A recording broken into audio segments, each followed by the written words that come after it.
اور جو اس زندگی کے اندر نہ سیکھا بعد میں سیکھنے کی ہزار آپ کوشش کریں جتن کریں محفوظ نہیں رہ پائے گا۔ اس لیے اس ٹائم کو غنیمت سمجھیں، اپنے وقت کو ضائع ہونے سے بچائیں اور آگے بڑھیں، اور آگے بڑھنے میں اپنے آپ کو کامیاب بنانے کی فکر کریں۔ ابھی چند دنوں کے بعد ششماہی امتحان ہے۔ آپ کو مفتی پرویز صاحب نے کہا کہ ششماہی امتحان میں آپ کو تیاری کرنی ہے، محنت کرنی ہے، یقیناً محنت کرنی ہے، اور آپ کو یہ یاد ہونا چاہیے کہ امتحان بعض لوگوں کو باعزت بنا دیتا ہے، بعض لوگوں کو ذلیل کر دیتا ہے۔ جن لوگوں کے نمبرات اچھے ہوتے ہیں وہ اچھے نمبر والے بچے باعزت بن جاتے ہیں، اور جن لوگوں کے نمبرات کم ہوتے ہیں وہ دھرے کے دھرے رہ جاتے ہیں۔ تو بہرحال جن بچوں نے شروع سال سے لے کر یا محنت کی، اب آدھا سال گزر گیا، اب یہ ششماہی امتحان ہے۔ اس سے پہلے جتنا ہوا یہ تو سب جائزے تھے، کسی نے آپ کو ٹوکا نہیں، کسی نے آپ کو کچھ نہیں کہا۔ اب یہ آپ کا سب سے پہلا امتحان ہے۔ اس امتحان میں بہت سی کتابوں کا تحریری امتحان ہوگا، بہت سی کا تقریری امتحان ہوگا۔ عقل مند اور دانش بچوں کو یہ چاہیے کہ جن کتابوں کا آپ کا تحریری امتحان ہے ابھی سے آپ استاذ کے پاس چلے جائیں، یا حضرت ہمیں یہ بتلائیے کہ تحریری امتحان میں ہمیں کیسے لکھنا ہے، کون سے پین کو استعمال کرنا ہے، کس تحریر کے ساتھ لکھنا ہے، اردو میں کرنا ہے یا عربی میں کرنا ہے۔ آپ طریقہ اپنے اساتذہ سے پوچھئے، جو اساتذہ آپ کے پاس 24 گھنٹے۔ شوق اور جذبہ جن بچوں کے اندر کامیابی کا ہے وہ پوچھیں، اور جن کے اندر جذبہ کامیاب ہونے کا نہیں ہے ان کو بس ماں باپ نے ادارے کے اندر بھیج دیا، اور یہاں استادوں کا ڈنڈا اور استادوں کی زور زبردستی، بس وہ تو گھنٹے پورے کریں گے اور پورے کر کے پھر میدان میں کھڑے رہیں گے، ادھر ادھر اپنے وقت کو ضائع کریں گے۔ عقل مندی یہ نہیں۔ آپ ابھی سے لگ جائیے، جن بچوں کے اندر شہود ہے، سمجھدار ہیں، وہ اپنے پرچے کو ابھی سے عربی میں کرنے والے بنیں، اور کوئی مشکل کام نہیں، ساری کتابیں آپ عربی میں پڑھ رہے ہیں۔ ان چیزوں کو جو کتابوں کے اندر ہے ان کو رٹنا ہے، اور پھر عربی میں ان عبارتوں کو، ان باتوں کو سمجھ کر عربی میں وہ آپ لکھیں گے جب کہ آپ کے اندر شو۔ ابھی ٹائم ہے، اپنے اساتذہ کے ساتھ لگ جائیں اور ان سے سیکھیں کہ ہمیں کیسے پرچے حل کریں۔ ایک بات۔ دوسری بات یہ ہے کہ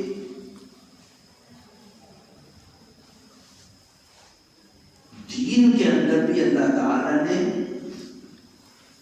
ایک دوسرے سے آگے بڑھنے کی ترغیب دی ہے، کہ جو اتنی نیکی کر کے لائے گا وہ جنت الفردوس میں ہوگا، اور جو اس سے کم نیکی لائے گا وہ نیچے کی جنت میں ہوگا، اور جو اس سے بھی کم کر کے لائے گا وہ اور نیچے ہوگا، اور جو اس سے نیچے کر کے لائے گا اس کی جنت اتنی ہوگی۔ کچھ اور ہوں گے جو گناہ بھی کریں گے اور توبہ نہیں کریں گے، چلے جائیں گے، وہ پھنس جائیں گے، پھر جنت میں جائیں گے سزا بھگتنے کے بعد۔ اسی طریقے سے دنیا کے اندر دین کا معاملہ ہے۔ آپ دین سیکھ رہے ہیں، مدرسے کے اندر آپ کو کہا جاتا ہے کہ بھائی جن بچوں نے جوابات دیے ان کو قلم بھی مل گئی، کتاب بھی مل گئی، اور سب کے سامنے وہ کامیاب بھی ہو گئے، اور جن بچوں نے جواب نہیں دیا وہ بیٹھے رہے، اب وہ پریشان ہو رہے، یار اس کا جواب تو مجھے پتا تھا، میں کود کے کھڑا ہو جاتا۔ لیکن بھاگ والا ہی اپنے بھاگ کو، اپنے حصے کو لے کر جاتا ہے۔ بارہ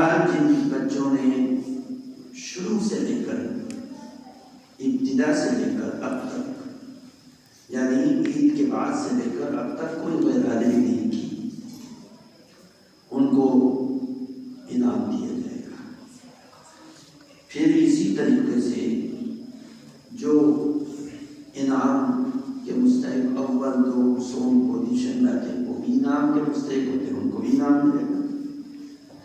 لیکن اس کے ساتھ ساتھ ہم نے ایک چیز اور ناظم امتحان صاحب کو بتایا، مفتی عزیز صاحب کو، کہ بھائی جو بچے 90 سے اوپر نمبر لائیں گے، پرسنٹیج کے حساب سے 90 سے اوپر نمبر ہے، آپ کا اوسط 90 سے اوپر ہے، ان بچوں کو ہم خالص مدرسے کے کرائے سے کہیں بھی ایک جگہ سیٹ کریں گے اور وہاں لے کر جائیں گے تاکہ مدرسے سے باہر کی دنیا کا بھی آپ کو پتہ چلے کہ علم کے لیے لوگ کیسی محنت کر رہے ہیں اور کیا محنت کی ہے، کہیں کبھی رکھ سکتا ہے۔ تو بہرحال سب سے پہلا کام تو یہ ہے کہ سب بچوں کو متواتر محنت کرنی ہے، اور محنت کے لیے اپنے ساتھیوں سے مدد لو، اپنے اساتذہ سے مدد لو، اپنے سینئر لڑکوں سے مدد لو، ہر اعتبار سے مدد لینے کی صلاحیت پیدا کرو۔ پھر انعامات جو ممتاز طلباء ہوں گے ان کو انعام ملے گا، اور سب سے بڑی بات یہ ہے کہ 90 سے اوپر اوسط آپ کا آ گیا، آپ کا ٹول لگ جائے گا، آپ جہاں جائیں گے آپ کا تعارف ہوگا، لوگوں سے ملاقات ہوگی، اور لوگ دیکھیں گے کہ بھئی یہ بچے کہاں کے ہیں، کون ہیں، کیسے ہیں، ہاں بھئی یہ بچے فلاں مدرسے سے ہیں، بھئی یہ کیسے آئے ہیں۔ بھئی ان بچوں کا ششماہی امتحان کے اندر اعلیٰ سے اعلیٰ نمبر تھا اور 90 سے زیادہ ہو سکتا ہے، تو وہاں عزت کی نگاہ سے دیکھے جاؤ گے۔ تو بہرحال میرا ماننا یہ ہے کہ آپ محنت کیجیے، اور محنت کے ساتھ اللہ کی مدد ہے۔ دنیا کے معاملات کے اندر محنت کرنے والا کامیاب ہوتا ہے اور پھل پاتا ہے۔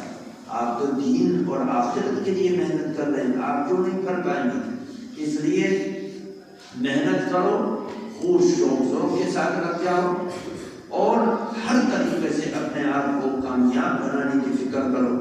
عربی عبارتوں کو زیادہ سے زیادہ حفظ کرنے کی کوشش کرو، اور سمجھنے کی کوشش کرو، اور سمجھ کر اس کو سوال خود بناؤ اور سوال کا جواب خود بناؤ۔ یہ تمام چیزیں اپنے اندر، یہ صلاحیتیں پیدا کرو۔ اپنے اساتذہ سے مدد لو، جنہوں نے ابھی تک کوئی تحریری امتحان نہیں دیا، وہ تحریری امتحان دینے کا طریقہ ضرور اساتذہ سے پوچھ لیں۔ کبھی ایسا ہو جاتا ہے کہ کوئی کام کبھی نہیں کیا اور سب کچھ یاد ہے لیکن نہیں کیا، اس لیے پریشان رہتے ہیں۔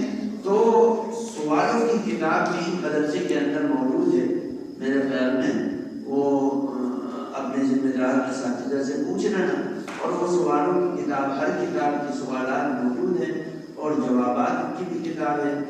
تو وہ لے کر اپنے اندر ایک صلاحیت پیدا کرنے کی ضرورت ہے، اور ایک ربط اور تعلق پیدا ہو جائے کہ بھئی اس طریقے سے تحریری امتحانات کا جواب دیا جاتا ہے۔ اللہ تعالیٰ سبھی بچوں کو کامیابی عطا فرمائے، خیر سے مالا مال فرمائے، شر سے محفوظ فرمائے، سب کے لیے دین پر چلنا چلانا آسان فرمائے۔ بھئی یہ ایک بچہ جو ہے کھڑا ہو جائے، یہ جو بچہ ہے یہ اس کو ضروری انعام دے دینا، کھڑا ہو جائے، یہ پہلے سمجھے، یہ بھی مستحق ہے اور بلکہ اس سے زیادہ مستحق ہے، تو اس کو ضرور انعام دے دینا۔ اللہ تعالیٰ سبھی بچوں کو کامیابی عطا فرمائے۔ سبحان اللہ، سبحان اللہ، ونشهد ان لا اله الا الله